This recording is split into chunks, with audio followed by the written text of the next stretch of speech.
সাধনা শেষ কথা, শরণাগতি ও আত্মসমর্পণ। শ্রী ভগবানের চরণে সব সমর্পণ করতে হবে। আমরা কেবল চাইতে শিখেছি, দিতে জানি না। দিলে তবে যে পাওয়া যায় তা ভুলে যাই। আত্মসমর্পণের মন্ত্রই হচ্ছে নিজের জন্য কিছু না রেখে তাকে সব অর্পণ করে দেওয়া, আর তখনই তিনি এসে স্বয়ং সব ভার লন। নিজ নিজ সুখের জন্য আমরা কত হিসেব করে চলি, তার জন্য অবিরাম চেষ্টা করি।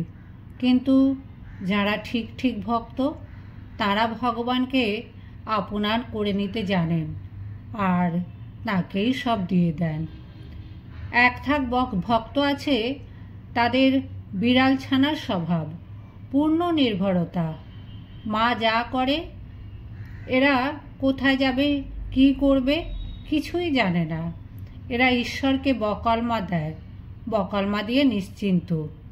এদের স্থির বিশ্বাস তিনি আপন মা, আপন বাপ। আর এক থাক ভক্ত আছে, তাদের বানর ছানার স্বভাব। তারা জো শো করে মাকে আঁকড়ে ধরে। তাদের একটু কর্তৃত্ব বোধ আছে। আমায় তীর্থ করতে হবে, জপ তপ করতে হবে, ষোড়শোপচারে পূজা করতে হবে, তবে আমি তাকে পাব, এই রকম ভাব। দুজনেই ভক্ত, যত এগোবে তত দেখবে তিনিই সব হয়েছেন, তিনিই সব করছেন। আত্মসমর্পণের আর একটা সুন্দর উপমা দিয়েছেন ঠাকুর, ঝড়ের এঁটো পাতা। বলছেন, সংসারে থাকো ঝড়ের এঁটো পাতা হয়ে। ঝড়ে এঁটো পাতাকে কখনো ঘরের ভেতরে নিয়ে যায়, কখনো আস্তা করে। হাওয়া যেদিকে যায় পাতাও সেদিকে যায়, কখনো ভালো জায়গায়, কখনো মন্দ জায়গায়। যদি আমরা এইভাবে ভগবানকে সব দিতে পারি, তবে আর ভাবনাকে, তার যেদিকে ইচ্ছা আমাদের নিয়ে যান না। গীতায় বলেছেন, যেসব নিত্যযুক্ত ভক্ত অনন্য চিত্তে আমাকে চিন্তা ও উপাসনা করে, আমি তাদের যোগক্ষেম বহন করি, তাদের প্রয়োজনের সংস্থান এবং তাদের লব্ধ বস্তু রক্ষা করি।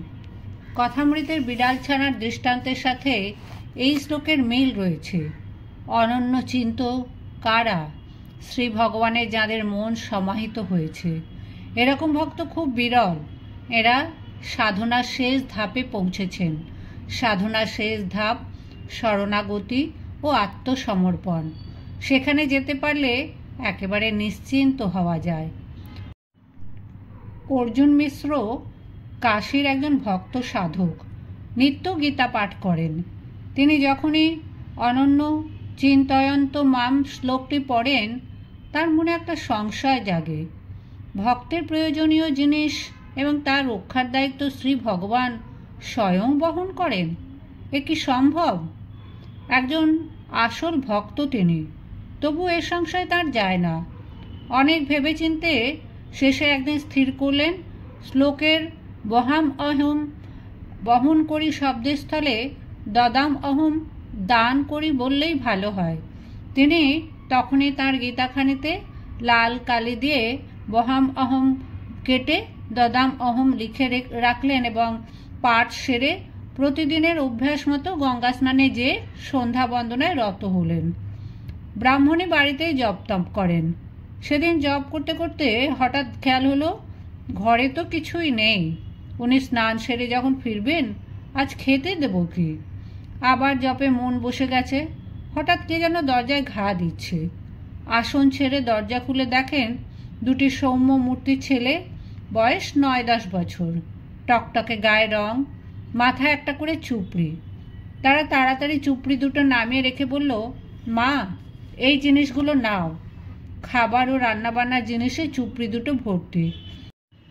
কিন্তু তাদের দুজনের বুক থেকে দরদর করে রক্ত ঝরছে দেখে ব্রাহ্মণী শিউরে উঠে বলেন, কে তোমাদের এই অবস্থা করলে? কে এমন নিষ্ঠুর?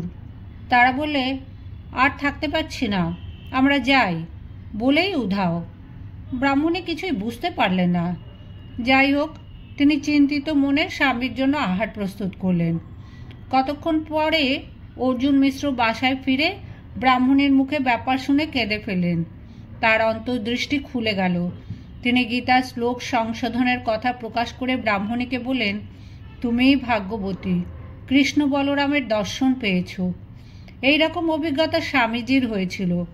ঠাকুরের মহাসমাধির পরে প্রবোজ্জায় বেরিয়েছেন, কপদর্কশূন্য অবস্থা। গাজীপুরে পওহারি বাবাকে দর্শন করবেন বলে দিলদারনগর স্টেশনে নেমে ব্রাঞ্চ লাইনের ট্রেনে উঠলেন। সেই কামরায় একজন মারওয়াড়ি সহযাত্রী তাকে কটাক্ষ করে সন্ন্যাস আশ্রমের নিন্দা করতে লাগলেন। তখনকার দিনে ওদিকে ভিস্তিওয়ালারা প্ল্যাটফর্মে পানীয় জল বিক্রি করত। স্বামীজির পিপাসা পেয়েছিল, কিন্তু তার ডাক শুনে তারা জল দিতে এলো না। মারওয়াড়ি ভদ্রলোক তার সামনে বসে আহার সেরে পয়সা দিয়ে জল কিনে খেলেন। ট্রেন ছাড়তে দেরি আছে। স্বামীজি একটু শুয়েছেন, এমন সময় একজন লোক এসে হাঁকছে, কোথায় সাধু বাবা, কোথায় সাধু বাবা? স্বামীজি মুখ তুলে দেখেন লোকটির কাঁধে একখানা চারপাই, হাতে পুরি তরকারি, জলের কুঁজো আর হুঁকো। স্বামীজি তামাক ভালোবাসতেন কি না? সে তাকে বললে, বাবা, আপনার জন্য খাবার এনেছি, কৃপা করে ভোজন করুন। স্বামীজি বললেন, খুঁজে দেখো, আর কেউ হবে। সে বললে, দেখেছি, এখানে আর কোনো সাধু নেই, আমি যাকে খুঁজছি সে আপনি।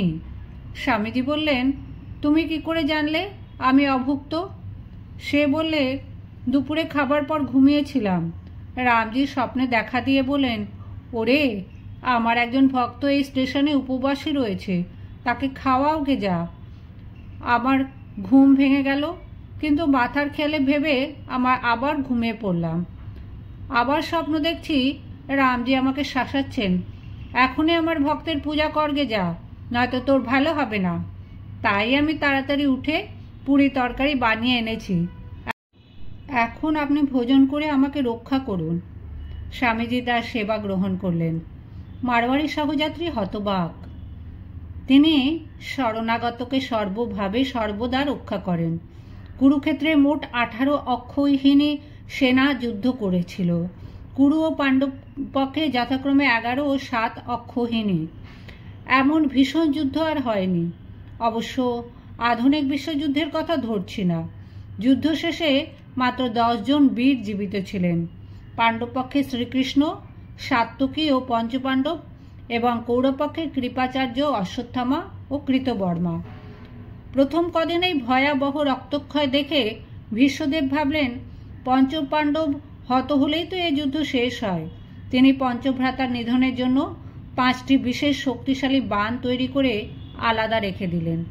সেকালে কেবল দিনমানে যুদ্ধ হতো। সন্ধ্যার পরে দুপক্ষের যোদ্ধারা পরস্পরের শিবিরে গিয়ে সহজভাবে মেলামেশা করতেন। যাই হোক, সেই দিন ভীষ্মদেব দুর্যোধনকে ওই পঞ্চবাণ দেখিয়ে বললেন, রাজা, আমি সংকল্প করেছি যে কালই এর দ্বারা পঞ্চপাণ্ডবকে সংহার করব। দুর্যোধনের বরাবর সন্দেহ যে পিতামহ অন্তরে অন্তরে পাণ্ডবগণকেই বেশি স্নেহ করেন। আবার ভীষ্ম প্রতিজ্ঞার দৃঢ়তাও তিনি বিলক্ষণ অবহিত। কাজেই তাঁর ওই সংকল্প শুনে ভারী খুশি হলেন। এদিকে শ্রীকৃষ্ণ টের পেয়ে যুধিষ্ঠিরকে তৎক্ষণাৎ জানালেন। যুধিষ্ঠির, যিনি সব ব্যাপারেই ভগবানের ইচ্ছার উপর নির্ভর করে চলেছেন, বললেন, শ্রীকৃষ্ণ, সব তোমার ইচ্ছা। তোমার ইচ্ছা বিনা পিতামহের প্রতিজ্ঞা পূর্ণ হতে পারে না এবং কেউ আমাদের কেশাগ্র স্পর্শ করতে পারে না। সুতরাং আমাকে সতর্ক হতে বলা নিষ্প্রয়োজন, আমাদের বৃথা চিন্তা। শ্রীকৃষ্ণ বিপদে পড়লেন। এ যে ভক্তের অ্যাবসলিউট সারেন্ডার, পূর্ণ শরণাগতি। অগত্যা তখনই অর্জুনকে ডেকে বললেন, গন্ধর্ব যুদ্ধে তোমার বীরত্বে মুগ্ধ হয়ে দুর্যোধন তোমাকে একটা উপহারের প্রতিশ্রুতি দিয়েছিল, মনে আছে তো? এখন চট করে তাকে সে কথা স্মরণ করিয়ে রাজপোশাকটা উপহার চেয়ে আনো। সেই অনুসারে অর্জুন কৌরব শিবিরে যেতেই দুর্যোধন তাকে আলিঙ্গন করে বলেন, কি খবর ভাই? অর্জুন বললেন, তুমি একসময় আমাকে একটা উপহার দেবে বলেছিলে, সেটা নিতে এলাম। তোমার এই সুন্দর পোশাকটা আমাকে দেবে? দুর্যোধন বললেন, এ তো কিছুই নয়। তিনি হাসতে হাসতে গা থেকে রাজবেশ খুলে অর্জুনের হাতে দিলেন। অর্জুন ফিরে এলে শ্রীকৃষ্ণ তাকে বলেন, এখন এটি পরে সোজা ভীষ্মদেবের কাছে চলে যাও। কালকের যুদ্ধের জন্য তিনি 5টি বাণ আলাদা করে রেখেছেন। তুমি দুর্যোধন সেজে কৌশলে সেগুলো চেয়ে আনোগে। সেই রাত্রে ছদ্মবেশী অর্জুন এসে প্রণাম করতেই বিশ্বদেব তাকে দুর্যোধন ভেবে বললেন, আবার কি মনে করে এলে রাজা? অর্জুন বললেন, যদি অনুমতি করেন তো ওই বাণগুলো আজ রাত্রে আমি নিজের কাছেই রেখে দিই। ভীষ্ম বললেন, এই নিয়ে যাও রাজা, তখনই তো বলতে পারতে। দেখো দেখি, এর জন্য কষ্ট করে আবার আসতে হলো। অর্জুন নিজেদের মারণাস্ত্র এনে শ্রীকৃষ্ণের হাতে দিলেন। দেখো, শরণাগতি কি অমূল্য জিনিস, কার ভাবনা কে ভাবে। একটু পরে শ্রীকৃষ্ণ স্বয়ং ভীষ্মের শিবিরে যেয়ে তাকে প্রণাম করলেন। তিনি বললেন, বৃদ্ধকে যে বড় মনে পড়ল। শ্রীকৃষ্ণ বললেন, এইমাত্র অর্জুন বাণ নিয়ে ফিরল কিনা তার কাছে শুনে আপনাকে দর্শন করবার ইচ্ছা হলো। শুনে ভীষ্মদেব চমকে উঠে বলেন, অর্জুন? অর্জুন তাহলে তো দুর্যোধন নয়? বুঝেছি শ্রীকৃষ্ণ, এসব তোমারই চাতুরি। বেশ, এই তুমি যেমন আমাকে সংকল্পচ্যুত করলে, আমিও তোমাকে প্রতিজ্ঞাভ্রষ্ট করব। দেখি এই কুরুক্ষেত্রে কালই তোমাকে অস্ত্র ধারণ করাতে পারি কিনা। পরদিন ভয়াবহ যুদ্ধ। ভীষ্মের হাত থেকে অর্জুনকে বাঁচাতে শ্রীকৃষ্ণ হিমশিম খেয়ে গেলেন। শেষে যখন দেখলেন যে আর অন্য উপায় নেই, তখন রথ থেকে নেমে পড়ে স্বয়ং সুদর্শন ধরলেন। সে দৃশ্য দেখে কৃতার্থ ভীষ্ম তৎক্ষণাৎ অস্ত্র ফেলে দিয়ে তাঁর স্তব স্তুতি করতে লাগলেন। তাই বলছি, আমাদের যা কিছু আছে সব তাকে অর্পণ করতে হবে। সব অর্পণ করলে কি থাকবে? থাকবে বিশুদ্ধ প্রেম। এ প্রেম সব দিয়ে দেয়, প্রতিদান চায় না। এই জিনিস আবার একমাত্র তার প্রসাদেই লাভ হয়। অনন্যা শরণ হয়ে যে তাকে সব দিতে পারে, সেই পায় পরার শান্তি, ত্যাগের শান্তি, ভোগে নয়। এইটি বুঝলে তবে আসে শরণাগতি, আত্মসমর্পণ। তখন ঠিক ঠিক বলা যায়, তমেব সর্বম মম দেব দেব। প্রভু, তুমি আমার সর্বস্ব। তার উপর এই প্রেম যত আসবে তত আমরা তার দিকে এগিয়ে যাব। যিশু সর্বদা বলতেন, পিতা, তোমার ইচ্ছা পূর্ণ হোক। এই তো আসল আত্মসমর্পণ। পহারি বাবা গোখরোর কামড় খেয়ে গুহা থেকে 3 দিন বেরোতে পারেনি। ভগবানের কৃপায় প্রাণে বেঁচে গেলেন। গ্রামবাসীরা জিজ্ঞাসা করলে, কদিন বাইরে আসেননি কেন? তিনি বললেন, আমার প্রিয়তমের কাছ থেকে দূত এসেছিল। ভক্ত সাধকের জীবন এই শরণাগতি দিয়েই গড়া। ঠাকুর একটা গল্প বলতেন। এক গয়লানি প্রতিদিন তার গুরুগৃহে দুধ এনে দিত, কিন্তু খেয়াঘাটে দেরি হতো বলে ঠিক সময় এসে পৌঁছতে পারত না। তার বিলম্বের কারণ শুনে গুরুদেব একদিন বললেন, গুরুদত্ত নাম নিয়ে কত লোক ভবসাগর পার হয়ে যায়, আর তুই কিনা এই সামান্য নদীটুকু পার হতে পারিস না। গয়লানির সরল বিশ্বাস ছিল, কথাটা মনে গেঁথে গেল। পরদিন থেকে ভগবানের নাম স্মরণ করেই সে হেঁটেই নদী পার হতো। দুধও ঠিক সময়ে আসতে লাগলো। গুরু আশ্চর্য হয়ে ব্যাপার জিজ্ঞাসা করলেন। গয়লানি বললে, আপনি সেই যে একদিন বলেছিলেন, তখন থেকে আমি নাম স্মরণ করে হেঁটে নদী পার হই। গুরু তো সে কথা ভুলেই গিয়েছিলেন। বললেন, চল তো দেখি। দুজনে নদী তীরে গেলেন। গয়লানি বীজ মন্ত্র জপ করে হেঁটে নদী পার হয়ে গেল। গুরু নিজে এগোতে গিয়ে হরিও বলেন, হাঁটুর কাপড়ও গোটান। তার বিশ্বাসে জোর না থাকায় তিনি পার হতে পারলেন না। হরিও বলবো, কাপড়ও তুলবো, এরকম করলে হয় না। ঠাকুর তার 2 বেয়ানের গল্পটি বলেছিলেন পণ্ডিত শস্যধর তর্ক চূড়ামণিকে। একজন তার বেয়ানের একগোছা সুতো বগল দাবা করেছিল। ঠাকুর গল্পের শেষে পণ্ডিতকে বলেছিলেন, আমি বগল টিপে নাচি না, আমি 2 হাত ছেড়ে দিয়েছি, আমার ভয় নাই। এই ছোট্ট গল্পটিতে কত শেখবার জিনিস রয়েছে। আমরা 2 হাত তুলে নাচি না, সব ছেড়ে দিয়ে ভগবানকে ডাকি না, তার উপর 16 আনা নির্ভর করি না। আমরা সংসারকে বগলে টিপে রেখে 1 হাত তুলে নাচি। সেজন্য আমাদের চেষ্টা ব্যর্থ হয়। আমাদের 2 হাত তুলে নাচতে হবে, সব ছেড়ে দিয়ে তাকে ধরতে হবে।